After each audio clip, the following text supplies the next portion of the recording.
कभी कोई रामपुरी चाकू से घबरा जाता है, किसी को बिरयानी हजम नहीं होती है ना।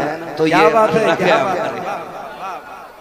हाय हाय, अरे जिंदाबाद। क्या कहने ये अपने अपने रंग है। मगर मैं तुम्हें बता दूं, मैंने बहुत पहले ये बात कही थी कि हकीकत बात है गुलफाम भाई, लोग हम ही को निशाना बनाते। तो सुने, रामपुर हो या बरेली हो, ये दोनों शहर इमाम अहमद रजा के करम पे पलते हैं। बेशक। और ये वलियों की जमीनें हैं, वलियों की जमीनें हैं। और हम कहते हैं हमारी क्या औकात है, लोग हमारी गुफ्तगू पे बात करते हैं। कई बार तकरीरें लोगों ने की कि भाई इन्हीं को क्यों बुलाते हो, इन्हीं को क्यों बुलाते हो। तो मैंने कहा ये किसी की हुकूमत का मसला नहीं है, तुम ना चाहो कोई फर्क नहीं पड़ता। पाए मोरा लंग नेस्त मुल्क खुदा तंग है ना। ड्यूटी हुजूर की करनी है तो कहीं भी जाके कर लेगा। बेशक अल्लाह कादिर मुतलक है। हुजूर की बातें कराने पे आए तो पत्थरों से कलमे पढ़वा लेता है। और जब वो आंखों पे पर्दे डालने पे आए तो हवेली जिसकी सामने हो, उस अबू जहल की आंखों से पर्दे नहीं हटते हैं। ये तो अल्लाह के फैसले होते हैं। कई बार लोगों ने तकरीरें डाली कि ये चाकू की बात कर रहे हैं, ये रामपुर की बात कर रहे हैं, ये बिरयानी की बात कर रहे हैं। मैंने कहा ये बहुत बाद में बोला, पूरी दुनिया जानती है रामपुर का चाकू मशहूर है। अल्लाह, कल गुजर रहे थे रामपुर से तो चाकू देखा चौराहे पे रखा हुआ। क्या बात है। अल्लाह, हजरत 35 फीट का चाकू है। एक साथ सैयद में पार हो सकता है ना। तो कि ये लोग बातें करते, मैं कहता हूं खुदारा बदलें, बदलें अपने रवैयों को। और जब उन्होंने ये बात कह के बात की ना, मुरादाबादियों को बुलाते हो, रामपुरियों को बुलाते हो, तो मैं मन ही मन में मुस्कुराया भी। मैंने कहा यही वो जमीनें हैं, जब कोई तुम्हें सर छुपाने जगह नहीं देता था तब मुरादाबाद ने तुम्हें छत दी थी। क्या बात है। और मैंने कहा था जिन पत्थरों को हमने सिखाई थी गुफ्तगू, जब बोलने लगे तो हम ही पे बरस पड़े। कम से कम सदरुल्लाह फाजिल का एहसान मान लो। क्या बात। उनका बड़ा एहसान है कुछ बोलने वालों पे। तो बात लंबी हो जाएगी। शुक्र रब का उसने ये ड्यूटी लगाई है, हम इस पे घमंड नहीं करते। हकीकत भी सिर्फ इतनी है यार, जिस दिन गला बंद हो गया ना, कोई पूछने वाला नहीं होगा। आज जो चर्चे हैं, जो तमतमे हैं ना, ये सारी लहजे की बातें हैं। कोई सीने की बात करता है। गुलफाम साहब जमाना हो गया तकरीर करते हुए, आज भी माई खिला देते। तो इसमें हमारा क्या है, ये सब रब का करम है। हर कमाले राज़वाल, हर कमाल के लिए जवाल है। कोई चीज सदा के लिए नहीं आई। और जवाल की सबसे बड़ी दलील ये ढलती जवानियां, ये गुजरती उम्रें, जिनकी लाठियों में धुएं उठते थे, आज वही लाठियां उनका सहारा बन गई। जिनकी बालों की सियाकी को देख के दुनिया कुर्बान जाती थी, आज वो सियाकी ढूंढने के चक्कर में कलल लगा रहे। क्या इससे भी बड़ी दलील चाहिए सवाल के लिए? हमें कोई घमंड नहीं। मालिक जब तक तू राजी है तब तक बात चल रही है। ये सब तुम्हारा करम है आका के बाद अब तक, ये सब तुम्हारा करम है आका के बाद अब तक, ये सब तुम्हारा करम है आका के बाद अब तक बनी हुई है। ये सब उनके राज हैं। और वो जब तक चाहें तब तक काम ले लें, जब तक काम ले लें। एक साहब कह रहे थे हाथ उठा दो कभी फालिज नहीं होगा, सुभान अल्लाह कह दो हाथ खराब नहीं होगा। मैं कहता हूं हम हुजूर वाले हैं, हम तो बीमारी भी रब की अता मानते हैं। ये कोई मसला है? खालिद बिन वलीद पूरी जिंदगी जंगों के लिए कुर्बान करने वाली जात, जिसके जिस्म पर जगह ऐसी नहीं थी जहां तलवार का निशान ना था। और आज भी उनके मजार पे साफ लिखा हुआ है, अगर मौत मैदान जंग में आती तो खालिद कभी बिस्तर पे न मरता। तो ये बातें हम में रह गई हैं फालतू की। नहीं, अल्लाह बीमारी देना तब भी रब का शुक्र अदा करना है, तब भी कहना मालिक तेरा शुक्र है, तू जिस हाल में रखे उसमें मैं राजी।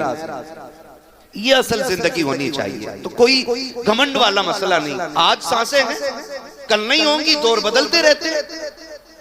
और ये मिंबर न किसी के बाप की बपोती कल था ना आज है, रह गई हुजूर की मदो सना की बात। तो लाखों लोग आए और आकर के चले गए, और कयामत तक लोग आते जाते रहेंगे, लेकिन सबको यही कहना पड़ेगा कि जिंदगी खत्म हुई और कलम सूख गए, तेरे औसाफ का एक बाप भी पूरा ना हुआ।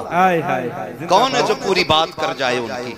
जब इमाम अहमद रजा जैसी शख्सियत ये कह देती है, उन्होंने कहा था सरवर कहूं के मालिक को मौला कहूं तुझे, बागे खलील का कुले ज़ेबा कहूं तुझे, तेरे तो वस्फ़ ऐब तनाही से हैं बरी, हैरान हूं मेरे शाह में क्या क्या कहूं तुझे।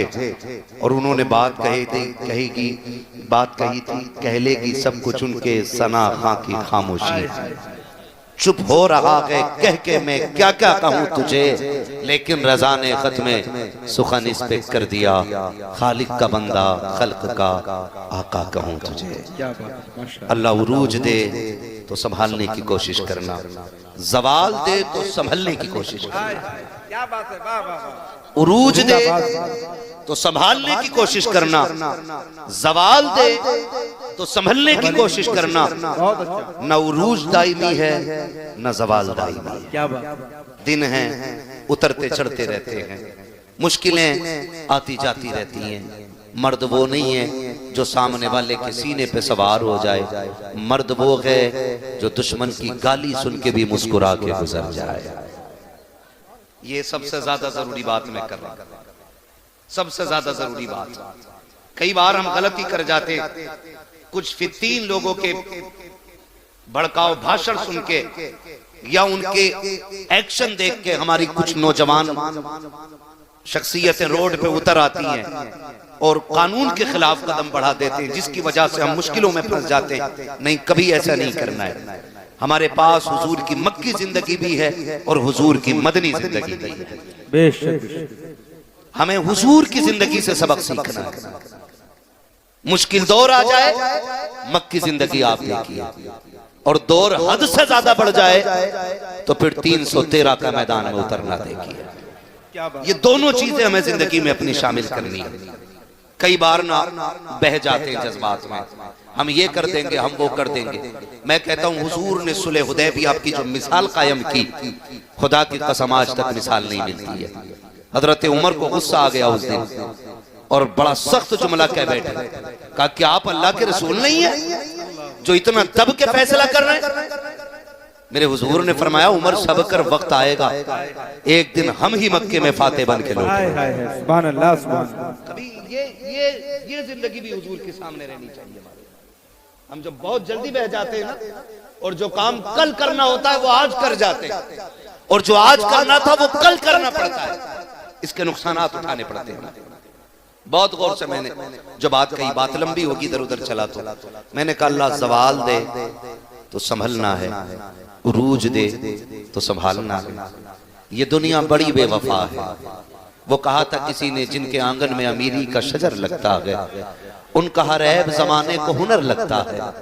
अमीर गलती भी कर दे तो कोई ऐब नहीं कहता, गरीब बेऐब भी होता है, लोग पर्दे उठा उठा के ऐब तलाश करते हैं। ओ भाई, ये जिंदगी का मालिक भी अल्लाह है, मौत का मालिक भी अल्लाह है। उस दिन की तैयारी करो जिस दिन कोई औकात नहीं रह जाएगी। आज ना हम चलें, माफ कीजिएगा गुलफाम भाई से बेहतर मुझे नहीं लगता इसका ऑपरेशन कोई और कर सकता है, लेकिन बात ज़िम्न में आ गई है तो कह देता हूँ। आज लोग पीर चलते हैं ना तो कहते हैं 4 गाड़ी आगे लगा लेना, 5 पीछे लगा लेना, माइक लगा के कहना कि हजूर आ रहे हैं, है ना। अब तो बस एक ही कमी रह गई है, सारे अलकाबात लग गए सल्लल्लाहु अलैहि वसल्लम। बहुत सही, बहुत सही। ऐसे ऐसे हालात बन गए। और मैं खुल के कहता हूं इस बात को, दीन सबसे ज्यादा फैला भी खानकाहों से है और आज सबसे ज्यादा नुकसान भी खानकाहों से हो रहा है। बहुत सच्ची बात है, वाह वाह। है ना? चंदा करते हैं 1 साल, बाबा का उरस आ रहा, चंदा करके कहते किसे बुलाना, या फना को बुला लो, तो कह रहा मजा ना आता जब तक जवाब देने वाली ना हो। ये उर्सों की कंडीशन हमारी हो गई है। घरों में जवाब देवे तो मौलवी के पास जाए।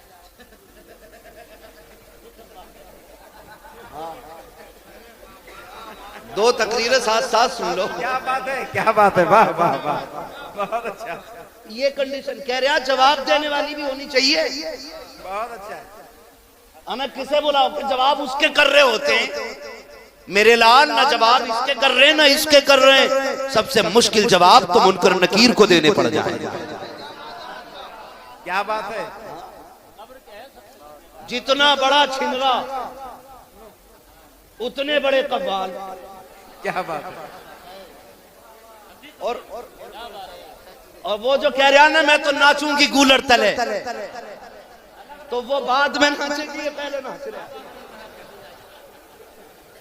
मैं समझाना चाह रहा हूं, ये रंग उर्सों के लेके आइए कि जहां बैठो तो कभी खुदा याद आए, कभी मुस्तफा याद आए। क्या बात है। अरे यार, जिनके कलाम थे ये उन्हीं की शाया निशान थे। जो मुझ में बोलता है मैं नहीं हूं, हाय हाय हाय, क्या बात है। ये किसी और को जेबा देता था। हाय हाय, आज कोई और बोल रहा है। एक मजार पे चले गए, इतनी पुड़ियां खा के कव्वाली कर रहा था कि उसके मुंह को देख रहे थे तो दांत दिखाई नहीं दे। तकरीर उसकी कव्वाली के बाद उससे पूछा, कहा थे यार मुंह ना धोया, कह रहा गेहूं काट रहा था। ले भाई, और कह रहा अजमेर से आई है कव्वाली। मैं कह रहा हूं साबित तो कर दे यार, सारा मौलवी कव्वाली पर उतरिया तो बात है। ये कंडीशन है हमारी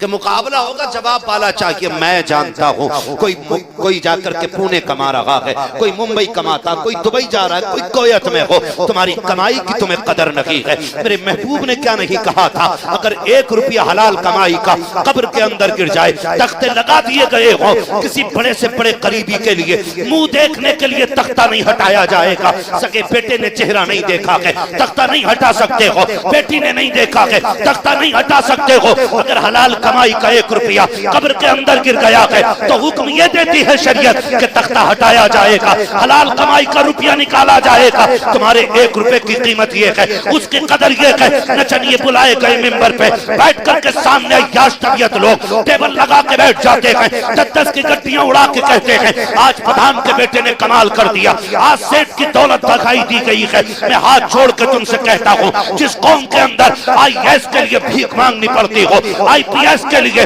दूसरों की जूतियां उठानी पड़ती हो, उस कौम को गैरत आनी चाहिए। उसे अय्याशियों में दौलत उड़ाने का हक नहीं है, उसे बदमाशियों में दौलत उड़ाने का हक नहीं है। रब ने तुझे पैसा दिया है तो अय्याशी के लिए नहीं है, बदमाशी के लिए नहीं है। जा पूरी बस्ती में जाके तलाश कर, कोई तो होगा जो 1 नंबर पे आया होगा, जो पढ़ना चाहता होगा लेकिन गुर्बत हाथ पकड़े हुए होगी। जा इस पैसे को उठा दे और उसकी कीमत में लगा दे। अगर वो तेरे पैसे से IAS बन करके इंसाफ की कुर्सी पे बैठेगा, खुदा की कसम समाना देखेगा, वजूद उसके होंगे, जलवे तुझे फारूक आजम के नजर आने लग जाए। हाय हाय हाय, नारे तकबीर, या रसूल अल्लाह।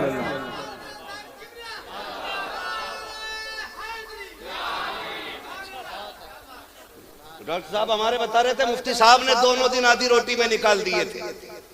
मैंने कहा आधी बहुत है, ये तो 1 लुकमे पे गुजार बता देते, 3 दिन गुजार देंगे। हाँ ओ भाई, मेरी बात कान खोल के सुने, ना करें ये तमाशे। अल्लाह, मैं मुबारकबाद पेश करता हूँ साहिब सज्जादा को, माशाअल्लाह। है ना, इतनी भीड़ किसी को मिल जाए ना तो थोड़ी देर डांस वाली नाते करवाएगा। इधर भी कूले मटकेंगे, उधर भी मटकेंगे। ये भी कहेगा तू भी जन्नती मैं भी जन्नती, गड़बड़ी हमसे ही हुई है। हाँ हजरत, किसी ने उठ के 100 का नोट दे दिया, कह रहा जिसे जन्नती देखना इसे देख लो, फ्री बट रही है, यहीं से सर्टिफिकेट। इतनी आसान जन्नत। देखें हम अपने आप को, खड़ा करें कभी आईने के आगे, क्या हम उसी रविश में जिस रविश पर मेरे नबी ने हमें खड़ा किया था। कभी तन्हाई में मुंह पे लिहाफ डाल के, रजाई कंबल डाल के, कभी सोच इसमें इतना अंधेरा, फिर कब्र में कितना अंधेरा होगा। है कोई फिक्र? अगर किसी को टोक दो तो कह रहे हैं मौलवी सबसे पहले जन्नत में जाएंगे। पता नहीं कौन कह गया कि 16वीं सदी का मौलवियों से अल्लाह बचावे। 14वीं सदी जी। बोलने सदी भी नहीं कही जाती, सद्दी कह रही है, सद्दी। हाँ, 14वीं सदी के मौलवी। मैंने कहा किसने कहा? कही भेड़िए ने कही थी। मैंने मस्जिद का इमाम हर 8वें दिन बोल रहा है, उसकी बोली समझ में नहीं आती, तुम्हें भेड़ियों की आ गई। कब तक एक दूसरे पे इल्जाम लगाओगे यार? कब तक एक दूसरे को जहन्नमी कहोगे? कभी रब के आगे खड़े होकर अपने गुनाहों का इतराफ कर। मैंने कहा ताकतवर वो नहीं है जो मुकाबला करे और हाथों हाथ जवाब दे दे। जानते हो मौला अली को शेरे खुदा कहा जाता है। क्या कहा जाता है? कितने पावर वाले थे, तलवार चलती थी, आवाज आती थी, शाहे मर्दा शेरे यज़दा, कुव्वते परवरदिगार, ला फता इल्ला अली, ला सैफा इल्ला जुल्फ़िकार। हाय हाय हाय, क्या बात है, माशाअल्लाह। जिनके दौर में ये आवाज आती थी, वो दुश्मन के सीने पे बैठे सर काटने के लिए थूक दिया, उसने छोड़ के हट गए। उसने कहा अली मैंने तो इसलिए थूका था, जल्दी सर काट दे, काटा क्यों नहीं? फरमाने लगे सुन, मैं तुझे मारने आया था अल्लाह की रजा के लिए, जब तूने मेरे मुंह पे थूक दिया ना, फिर मुझे गुस्सा आ गया। अगर अब मैं अब सर काट देता तो मेरा गर्ज उसमें मेरी शामिल होती। फरमाने लगे अली जो भी करता है रब के लिए करता है, कभी अपने लिए नहीं। माशाअल्लाह, सुभान अल्लाह।